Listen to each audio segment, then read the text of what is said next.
Hello, hello, I am Ringru. And I'm Graham. We're here today with the beginning of the finals for the Wargame Bootcamp Discord Ah, Elite Tournament. We're on a punch bowl. This is ooh. game 1. And who's made it to the finals, Graham? No punching it out this time? No punching out. Might be a bit of a Damn. slap fight, yo. That was a little bit of a letdown. So here on the left-hand side, we have pro-communists in the blue playing as Scandinavia Mech. On the right, we have Greyhound playing as Finpole Unspect. Yeah, no Finpo Motor, unfortunately. Not a Moto Mech matchup. But a pretty hot run in Bravo here, as both sides are deploying quite hard. Yeah, we see the auto magic right there, just obliterate that Mi-17, which is such a good opening helicopter. The scout defender getting a couple rockets in. It won't do too much, but it can be annoying. But the big engagement is going to be this tank blob of M2 Wilkes, the big boy 120 Polish tanks, pushing up forward as pro-communist tries to rush up this cheap infantry. Yeah, and the infantry just getting blapped. Yeah, just a good amount of angle fire. I think all the KTs up north managing to shut that down. And yeah, he's just kind of running straight into his real cool Yukari trap. Oh, he is. No, he's actually going to get into the little factory complex. Maybe? Yeah, and his Mutsi teams are going to get killed right there from the fire from the SCRF and the NMs. But the Wilks are all going to back out full health. KTs are still there as well. This KT should kill a 20, the Fennec 20 mil up in Delta, but a +2 has been started by pro-communists, so we're gonna have to see at least, relatively soon a counter cap, or at least a capping of Delta by Greyhound. Yeah, and we're seeing up north we got a Fennec 20 mil which is flying about causing. Oh, I thought he won the fight against the KT. Yeah. Okay, the ZSU should slap him here. B-roll stop moving. Yeah, he's a stationary. He can't. Oh no, he's dead. Never mind. Nope. Caster's Curse live. Right there. Actually, the Fennec now can go kind of ham. Yeah, there's really not much here to stop him. The little helicopter could here. And we got a bunch of infantry as well. It's going to be following up into Delta, Manpad team, as well as some more regular troops to stemmy Delta. Yeah, and we also see that, pro-communists recognizing the opening here in Delta and these CVs along with the NMs. This basically the Scandinavian infantry and their IFEs are going to push into Delta as only one KT with some Yakaris rolling up, which is a really good he recognizes how weak Greyhound's position is because all of his points are sunk into 3 M2s that haven't done anything yet. They haven't been able to get an engagement, and that's kind of just the nature of the fight that he took. Yeah, and it's always risky, especially over Bravo, because it is only a +1 sector. And heck, even down south, Echo Foxtrot, not looking great. Just mech gang in full force here, everywhere, all of the time. Just cheap crap. And the automatics are proven to be quite good frontline units. Yeah, the automatic, if you use it correctly, it's a devastating fire support vehicle. Obviously, it'll lose the M2 Wilkes. But if you get a nice couple side shots, it can actually devastate the HP. But yeah, this push here, honestly, Greyhound might just be buggered overall. Because the opening deployment, he's basically in a concave ring. And so while he has some, Jakar and KT kind of way up, down south and Echo, that could be annoying. But his Delta is completely under pro-communist control. He has half of Bravo, but he doesn't feel secure in pushing it because of the RBSs that are down there, along with the government holding the town. Yeah, he's in a bit of a bad situation. Really needs to just try to get a foothold back into Delta. But he needs quite a bit of infantry to do that. And always the problem with, the problem with Delta is it's such a big zone. I mean, there's not a whole lot of stuff there, and it is all pretty concentrated in the center. Yeah. But from Greyhound, you don't really know it. You still kind of have to clear the forest to make sure nothing sneaks by and snipes your CV if you plop it down. No, and you have no idea yet if he's reinforced. And so while mech, you can kind of assume it's going to take a little while. That's why like Charlie Delta pushes as mech aren't super common on this map, just because it's kind of annoying to reinforce if you have success. These M2 Wilks are going to have to push up, and while they should, in theory, be able to clean all this up, like you said, you have no idea what's in the forest. You're in deep Nom territory, and it's just, I don't know, it's hard. And plus the +2, every minute that goes on is just brutal for his chances of winning the game. Indeed. No, I think he's just gonna... Is he just gonna send the Wilks in there? I mean... Okay, the Wilks going hot. Right, like it, why not? Yeah, I mean, the Stormer car with the Carl Gustav could be really nasty if he gets a side shot, but other than that, they'll be a little difficult to deal with the M2 Wilkes. Nice little 17 frontal armor. It's a pretty nasty tank. Yeah, like, I haven't got any value out of these guys yet. I'm gonna find he's value unloaded. one way or another. He unloaded his CV way back there. If he's, I don't know if he plans on walking in there, but also being forced to buy the Polish MiG-29 here. That's a lot of points not going into units right now to help kind of like stabilize the situation. And the CV-90s are going on the death run right towards his spawn. Oh wow! And there's nothing there. There's nothing. The Mi-17 is the only unit available to respond. These S-13s are going to have to be, you know, straight from Lenin himself if there's any hope of them stopping these CV-90s. Yeah, all Tourney need to be some direct bloody hits here. Oh, and then he drove right past the Stormer and the Stinger team. So honestly, like, he could even, ProCommyHuct could even ambushing that comes along the road there because Greyhound thinks it's secure. Oh, the CV-90s about to end the game right here. They rolling up. And dismantle career. In his whole illustrious Wargame career. Yeah, so that's what he's opening up here. 10 of them firing, but yeah, that's not going to be enough to kill these. ProCommyHuct's also splitting them up. Was it this? Yeah, he sees the CC. Oh, he had to buy Saria. Oh, the Saria misses! And then more push, coming for this push here. CV-90 is rolling down the road. From Foxtrot. Wow, this is wild right now. Yeah, because CV-90s are just a nasty spot chin. Splitting them up was smart because it stopped them from both getting blapped from the same rockets. And yeah, it's funny, he's so close to the CV, but he just can't see it. MiG-29 excuse me. The MiG-29 did snipe the Rockeye cluster F-16, but the Block 15 ends up cleaning it up and getting the kill, so it kind of neutralizes that a little bit. And here comes the KTs to mess up the CVs. But they're going to be taking a bit of damage. Yeah, the CV-90 will mess them up on the road. You got some nice side shots right there. Yeah, I always forgot just the 6 frontal armor on those CV-90s and like STRFs is quite wild. Like, just against S-13s, if it's a lighter transport, they would be blapped. But these guys are little tanks. Yeah, they are little tanks. The Bushmaster, you know, it's not the nice, sexy 40 mil of the STRV, but STRF, but the Bushmaster 2 does some work, as the kids would say. We got, is this 2 CVs being brought out into Delta? No, it's 1, but it's in the duel. Let's go get sniped on the road here. That's totally gonna die. 100%. Well, the M2 Wilk blob with the Chikari's like way up north there. Yeah, we see the first shot. Yep, and then snipes the CV in the first hit right there. Yeah, that was should have been in the back.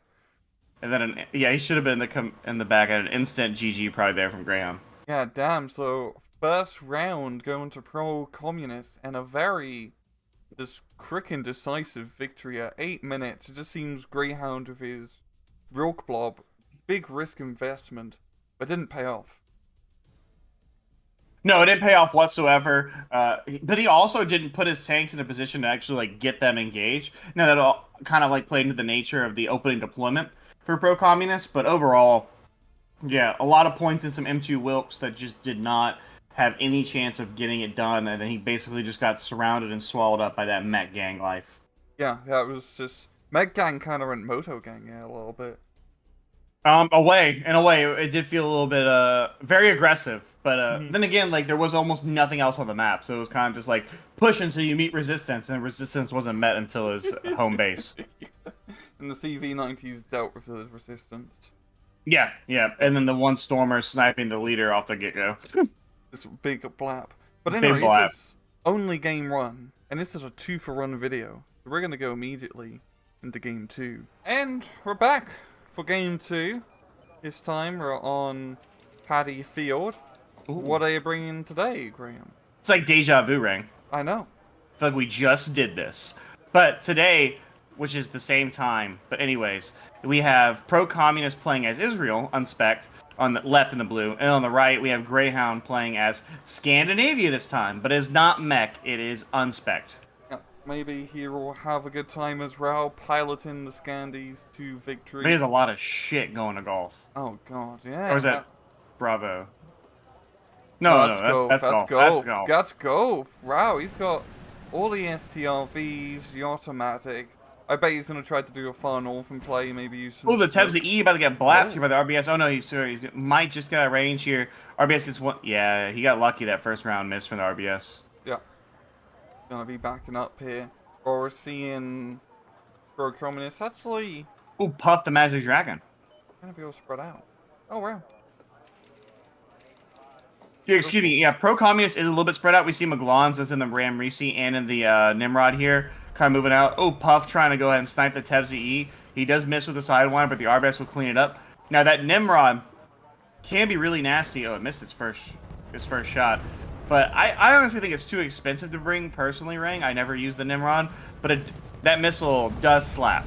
Yeah, I mean, it's basically like an anti-ship missile, which will just blow up tanks. Oh my god. But you have to bring it with Special Forces troop, which makes it so inordinately expensive to bring out, which makes it such a rarity on the battlefield.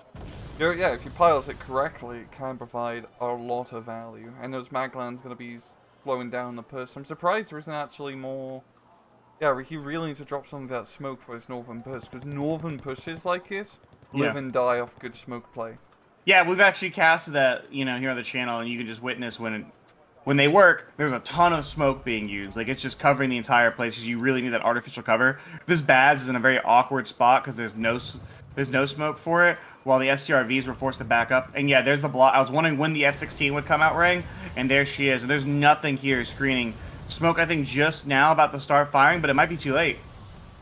Oh, that's definitely going to be too late. There's homing bombs. Yeah, the homing rock eyes coming in.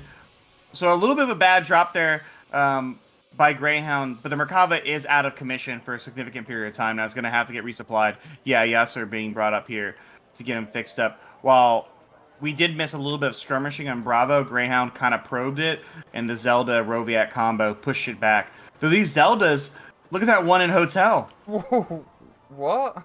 Pro Communist is all about test and base defense. If you play against him, you better have some base defense. That's all I'm saying, because he is about it. Let's see this Fennec 20 mil intercept here. Live action here is this Fennec 20 mil from Scandinavia for Greyhound, where the roles have been reversed, Rang. Yeah. I think the adventure of Zelda is not going to go well. It's going to come down to the Roviat.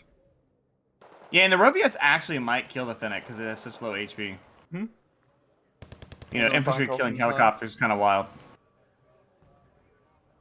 Yeah, and honestly, Greyhound's in a pretty decent spot. I would say it's excellent, Ren, but he's in a pretty good spot. He's going to go ahead and secure himself in the Northern Forest here. Now, he does need, I think, something else besides STRV 103Ds. Maybe an ATGM or something, like to look down. And there's no AA here whatsoever. But, whereas, Pro Communist... If he smoked off the RBSs in golf, he probably could just rush in there with what he has. Yeah, the Merkava 2A is pretty limited ammunition. The 3D Baz is really the main long range. Yeah, she's here. And Greyhound's, just a little bit slower than getting into Foxtrot. He needs to get his Dragoneers into the Triangle Forest. To try the CV's fighting the Roviat. Oh. And Roviat's pushed up this the MG3 going burr right now as the Fennec 20 mil is trying to kind of pushes back, but that's super annoying if you're Greyhound, because it also opens up like the back portion of your brain where you're like, is there other stuff in my rear line? Oh, the Mars 290 snipe coming right here. Okay, so Pro Communist buying the Mars 290, trying to get a big boy HE snipe on the CV here. And he actually has a chance if he gets close to a direct hit, it can obliterate the CV. Oh, he hit the original compound. It was last rocket? No, but it's a good thing he moved. If he had stayed, it would have been dead. Yeah, but we've seen retaliation, 2 F-16 rock eyes. Does he see the Baz, or is he just going for only one rock eye? One's the ASF. Oh, yeah. Yeah, so the rock eyes are out. He's looking for the Baz, but the Baz is pulled back. But it needs to be repaired. Oh, Barak 2 called out here to the Block 15, trying to engage and trading with it. Huge trade for that Danish F-16. Yeah, not bad at all for him. Then the rock eye plane. He's gonna come on in. Is he going for Nimrod? Or is he dropping bombs on the mortar? Going for the mortar. Just trying to get value. He doesn't want to leave it loitering. Because you're basically just saying right there, like, hey, please call another fighter plane and blat my expensive cluster bomber. So good move there. I mean, even that's still value. Like, he's gonna have to... It's minor, right? But he's gonna have to spend the 30, 40 points to get another mortar and get in position. But Greyhound needs to solidify his rear line, because this is just wild that these Roviets are still going ham. Yeah, they're really just roving about here. This is ridiculous. I mean, that Fennec 2 is going to go down. He's going to use Puff to try and strafe the Roviets, which... Oh, he got one of them. That was really funny. That 20 mil just dropping in hot on those poor dudes in that house right there. I don't think the Israelis are used to that happening to them. No, no. They're the ones strafing buildings, right? But we do see the Milim here pushing up, the Tevza E as well, providing support, because there is no AA whatsoever up here. Not that, like, he's out of his Hydra rockets, so you can't really do much. And actually, he will just get insta-blat. Never mind. Really not that Cobra... That Cobra just got trashed. Good God, yeah.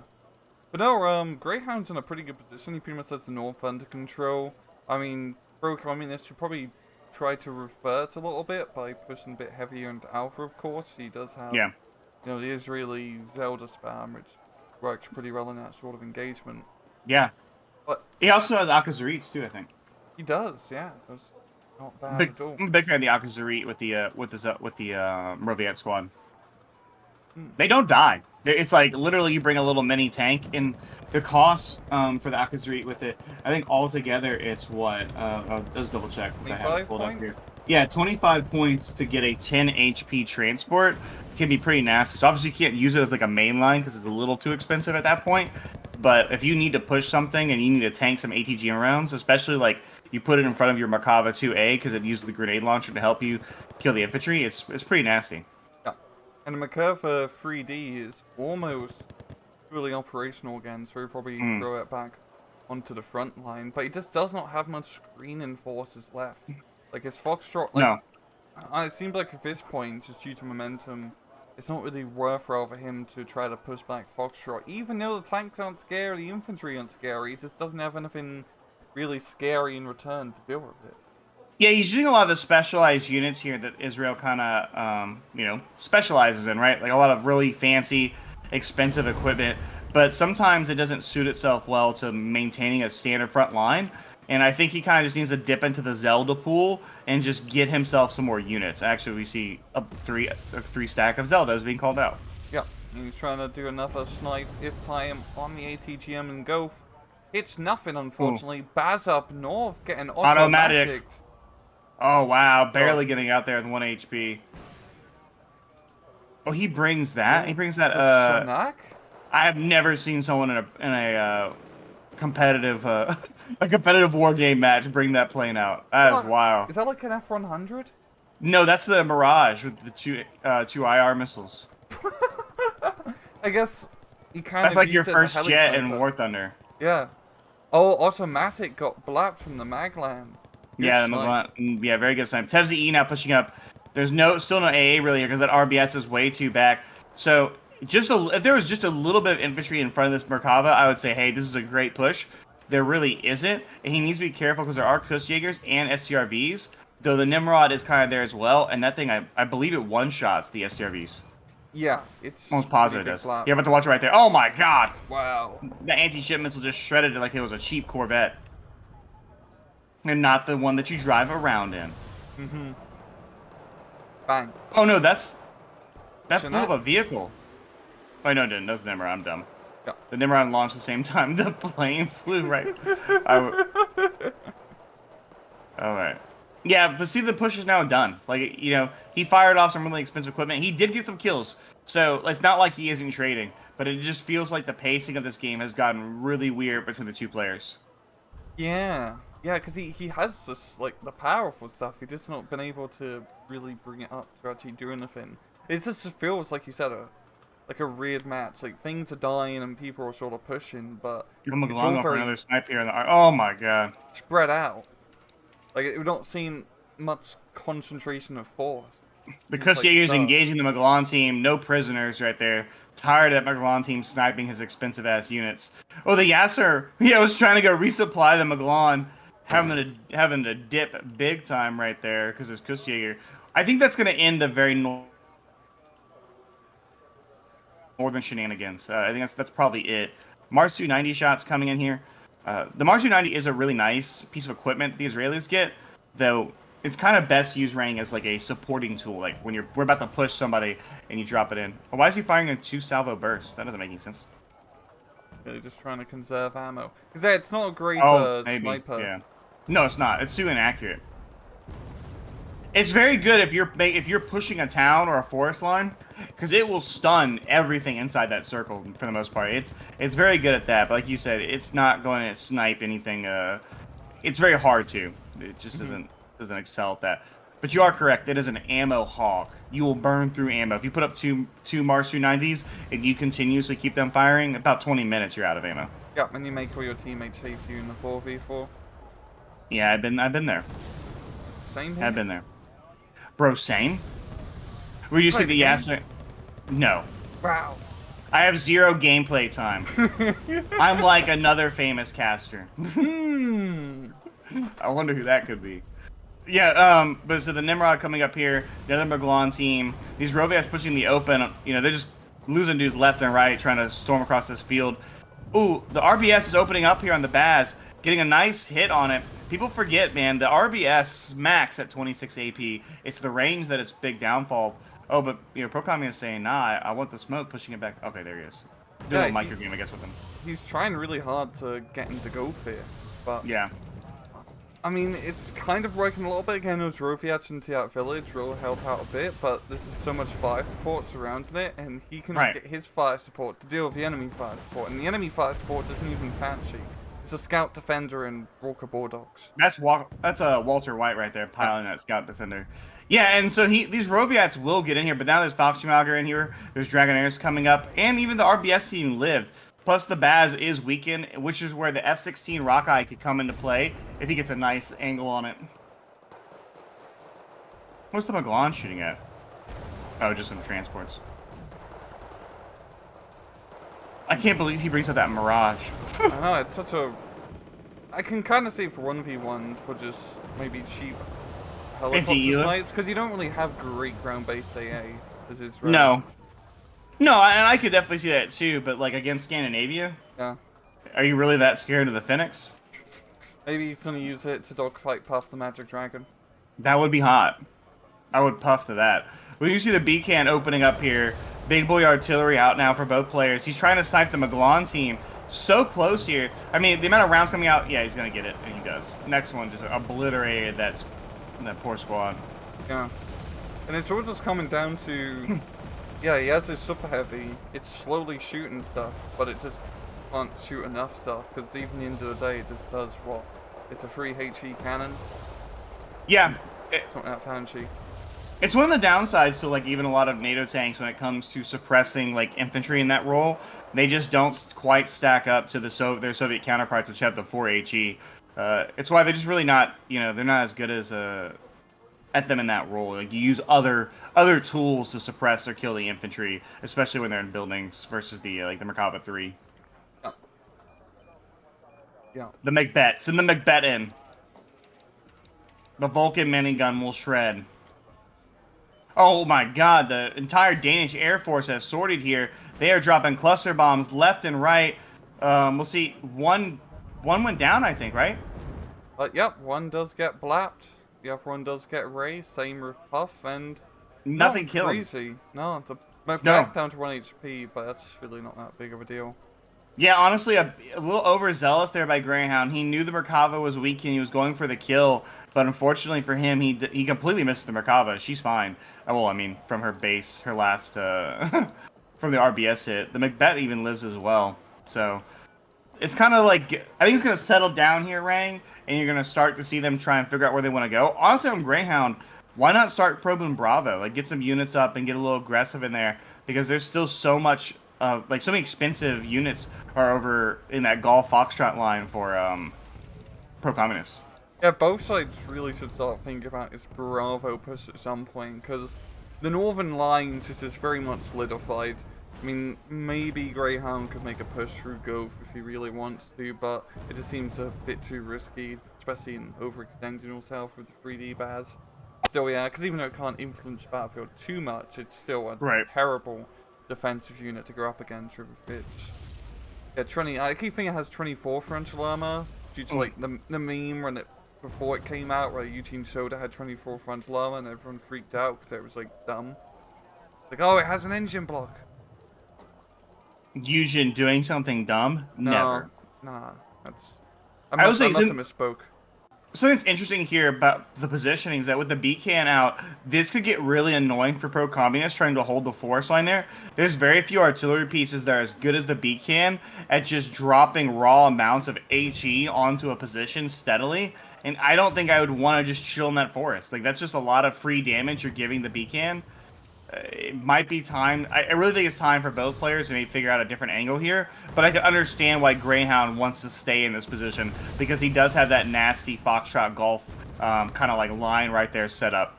Well, the Oshkosh getting a bit too close. He's only down to 2 HP. He might want to get out of here.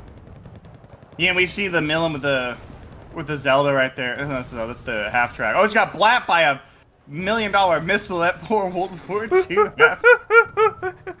Yeah, what do you gotta do my boy dirty like that? Yeah, the M41A Walker Bulldogs pushed up here, being a little aggressive, the nice little 10-pointers. If they can kill them, because that's like something, you know, when we talk about like game cost efficiency and stuff, if you're having 10-point units killing, you know, the 35-point Magellan teams, it's really hard, like, if you're doing that on scale, to win the game if you're pro-communist. Mm-hmm. Oh, he just needs to shoot a little bit more further, and he'd blap that Magellan squad. I guess the one real advantage here for pro-communist right now is he does have a pretty decent point lead, 100 or so. Yes, he it's does. not. Yeah. I mean, Greyhound still has time to catch up quite easily, and he definitely has map advantage for Yad. But at least that gives pro-communist time to screw up a bit more. Is that Tumar? Yes, Mars is opening up. He's going for the snipe. Greyhound did see it. Oh, actually, right as that Beacon killed something. Well, I think he's just launching it. I think he knows the fob's right there. That's obviously a benefit. Yeah, he might not want to shoot by the fob anymore. Mm-hmm. One more strike package from the Mars is there, and that fob is 100% dead. Yeah, and both, it's like an arms race right now, Rang, in this area. Like, they're both just piling in units. We see SCRV 121 coming up, more infantry for both players. Super Sherman's coming out to play. I love the Super Sherman in the Israeli deck. I think it's a great piece of fire support. It's something that's nice about the Israelis. Like, there are some weaknesses to them, and they do have some OP shit. You know, we're looking at Jumaglons, but there are some very capable, like, nice units that just feel like they fit with the game. Yeah, like Super Sherman having 3 HE for 15 points and a pretty decent cannon for that price and a little bit of armor is not bad. It's also cool just being able to use bloody Sherman. It is cool to be able to use just a Sherman, and we see the Shahak and a Baz. Yeah, so he brings the 100-point Baz Elite, which I do as well, actually. I'm a big fan of that. So it's cool to see, you know, someone reinforcing my deck choices.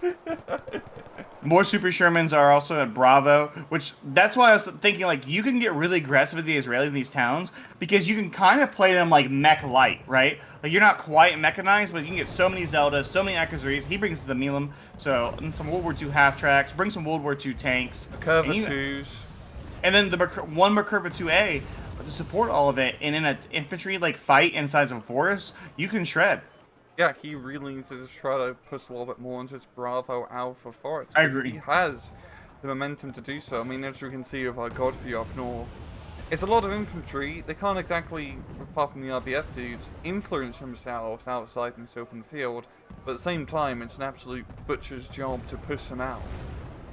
Yeah, we see the Shermans here moving up, engaging Bedouins in front of them, trying to screen, you know, some recon infantry. Oh, he's annihilated by the beat camp. Poor Bedouins. The M51s are pushing up here. More artillery fire kind of from both sides, raining down everywhere. As we're kind of seeing this is basically, I think, probably the major attack of the game about to start. Yeah. Trying to get this to happen, but yeah, it's got the reserve troops coming up. They're just gonna get blapped. STRV is perfect for just dealing with anything which isn't a real super heavy tank. Nimrod coming in to try to deal with it. Gets a good hit. Oh, doesn't one shot. Down to 1 HP. God, those missiles are sexy. They just like curve. Yeah, it's insane watching that thing go ham. You really don't see it very often. RBS trying to get in range, but it is such a nasty missile. The one downside is it is semi-active, right? You do have to maintain vision, but look at it just blap. So fast. Yeah, the reaction speed is insanely high. It's what I think is like a high skill unit. Like you need to be a really good player and have good micro to use that unit appropriately, because it's just the 4 missiles isn't a lot, and you do need to make sure you have line of sight of the target that you're shooting at. But it's a very nasty when you see someone play with it effectively, as we've seen here, Pro Communist. This was a good push by him. I'm not sure how much further it'll go. There are some Kustjägers, SCRV, but he's got to be careful. There is one more Nimrod left. Yeah, you could get a good blap in here. I mean, Bravo's actually slowly going pretty good here for Pro Communist. He's meant to get some rovey action there. Greyhound is going to be responding back, and I think the main thing is also Pro Communist is getting that slow +1 once again, which is giving him a lot of leeway as we get down to 18 minutes. Yeah, and that's what's hurting Greyhound more than anything. You know, I don't think he's trading badly by any means right now, but I do think that it's very hard to get back on this map when your opponent not only had a points lead, but that slow +1 when you had better map advantage. You know, it's got to be frustrating if you're him, where you had the better positioning, and yet here it is, you're still getting ticked. Yeah, and he does have another CV in between Hotel and Alpha, which really needs to get him to go for Foxtrot somewhere, but he's... I don't know what he's trying to do with it. Is he trying to neutralize Bravo? I don't know. I think he wanted to go into golf, but he's too scared to go into golf now. But then it's, oh my god, the Mars direct hit on the Kustjägers. Oh, sweet Jesus. Ooh. They're all dead. Big blap. And now we got the follow-up attack on Alpha. We get the Cheyenne 13. That might be it right there. Yeah.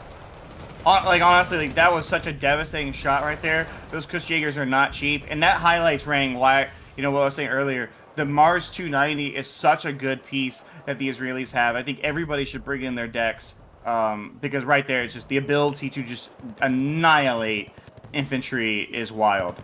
Yeah. Honestly, both sides have brought quite, well, I'd say a decent amount of heavy artillery. I mean, planes there's only one Bacan, but they've gotten value out of him. It's Bacan right now. Oh no, the Mirage. Oh. Getting blapped. And look, just the mechanized push here from Pro Communist. It's just a bunch of M3 half-tracks. What is this? Steel Division 2. Pushing on through the Zeldas, tanking the shots. They don't care.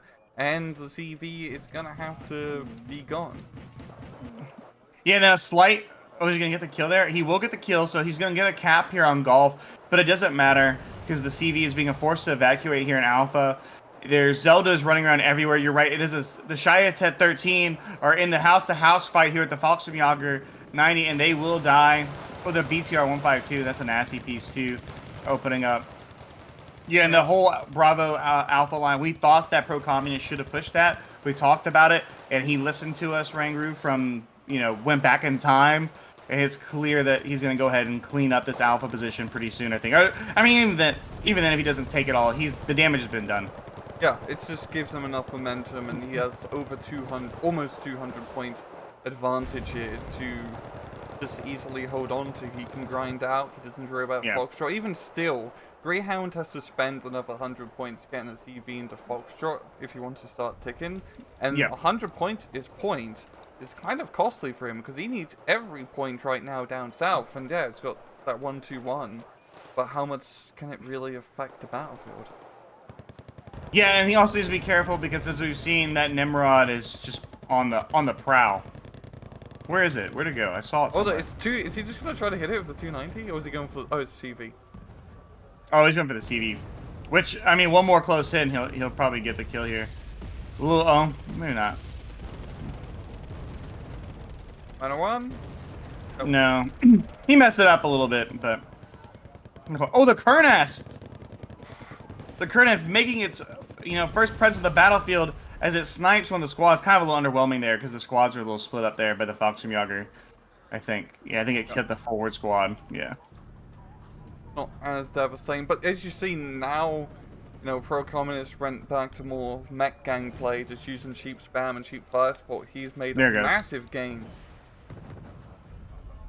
The Nimrod says, "Hey, if you're in range, I'm going to instantly blap you." And we see it doesn't miss. I don't think it's missed. It's any shot, but it's first one. I know. Like its very first one, it missed, and I think every shot after that, it is just annihilated. That's honestly, you know, Nimroding it up. That should be the headline for the when you post it on the channel. Yeah. Like It's really nice to see that unit being used. Yeah. I love it. I'm just always scared to take it in most matches because I don't want to. It's expensive. Yeah, and you also have to take him with like a special forces squad, and I just want the special forces squad and like the 10-point transport, so I can just cheaply buy my Magland spam. Oh, the Bass has been relocated over here, and she's going in. Infantry support right here against the Dragonaires. The Nimrod finally misses once again, you know, and he's a little shot up there. But this Bass is just blapping M113. God. 3 shots, 3 hits. Now it's going to go in. Let's see, it's about to solo fight these poor Danish infantry units there. They can't even aim their laws correctly. Oh my god. The Baz literally gives no fucks. No, just completely annihilating that point. The Bacan's trying to do its best, but the Bacan can only can so much. I'm surprised I haven't seen another Mar 90 strike on the FOB, because it's mainly just destroying the Atlas, shut down the Bacan for a good Yeah, chunk he of the never. match. I don't know if he saw the FOB in the beginning fight, like when the Roviat got there. I'm not positive he saw it, because if he did, you're 100% right. Like he should just Mars 290 it, 2 strikes and it's dead for the most part. Do 3 if you're really, you know, I mean, if you really want to be specific, but because the Mars she packs such a punch against soft targets. Oh, McCurve for an STRV at close range. Yeah, but to duke it out, that is not where you want the STRV against the Merkava. 1 HP. You see it right there. They threw down. The Merkava's going to get out of here. The Stormer is trying to get in, but the Kurnas is coming in, trying to save it, and it cleans it up. Oh my god. Clutch. What a strike right there. Yeah. What a moment of gameplay. The STRV trying to save the day with his infantry escort, and then the Merkava and the Kurnas said, not today. He's going to try to HE bomb it. He wants it dead so bad. Watch, he's going to kill it, and he's going to kill it, and then just bounce. Oh. No. The Macbeth says, not today. Well, he did bounce. He did bounce, and... Wow. Wow. That was a weird match. I feel weird watching that. That was wild. Yeah. It's kind of all over the place. It kind of, you know, just to be real, the way they kind of sat there and built up, it kind of felt like Warno for a minute. Yeah, it's just like the big spam and everything just doesn't die. It got to the point where, right, nothing's dying, missiles are flying everywhere, and then you're just buying tons of shit. Yeah. You know what happened? I think I've just come to this conclusion live on air right now. Warno wants to be Mech Gang forever. Oh my god. But really, the true gang it should be aspiring to is Moto. Moto, right. Well, every deck's a mech deck. Cool. Yeah, okay, yeah, that can get away, yeah. That's acceptable. But it doesn't want to be East German mech. It's trying to be like Scandinavian mech. Disgusting. Disgusting indeed. But no, I really thought Greyhound had that match in the bag because he had such a good northern push, but eventually... Well, didn't we cast... Oh, no, go ahead, finish. No, just eventually at southern push, you know, he lived into the mech gang life, and... Right. I know, it just kind of traded efficiently past, like, the 15-20 minute mark. It all just kind of weirdly turned. Yeah, and I think also, like, something to never be underestimated. The Israelis are really hard to kill because they do have so many, like, super... You know, best explanation for me is super weapons, right? They have so many things that are just difficult to get rid of and that are really cost-effective. The Maglon's, like, the epitome of that, right? But you see the Mars 290 getting heavily involved. The Merkava 3 just did not die. You have so many Roviats you can put out. The Zelda is pure power creep in an APC. The Kurnas, like there's so many things. So as long as you can stabilize and stay in the game as the Israelis, there's a chance that if you're equal of skill to your opponent, you can claw yourself back into it. And it's exactly what he did with some phenomenal play. But the Israelis just kind of like they are really hard, I think, to just knock out the game sometimes. Yeah, no, you can just bloody tank it. But that's 2-0 for now for pro-communist and his potential best of 5. Well, the Greyhound, cliffhanger. Yeah, Greyhound cannot bugger up. He has to win all 3 matches if he wants to win. Well, I'm excited to see what happens next week. I hope, for all of our sakes, Greyhound gets a couple dubs so we can keep this finals cast going. Indeed. And thank you very much, guys, for watching. And usual, please, Jess, take it easy.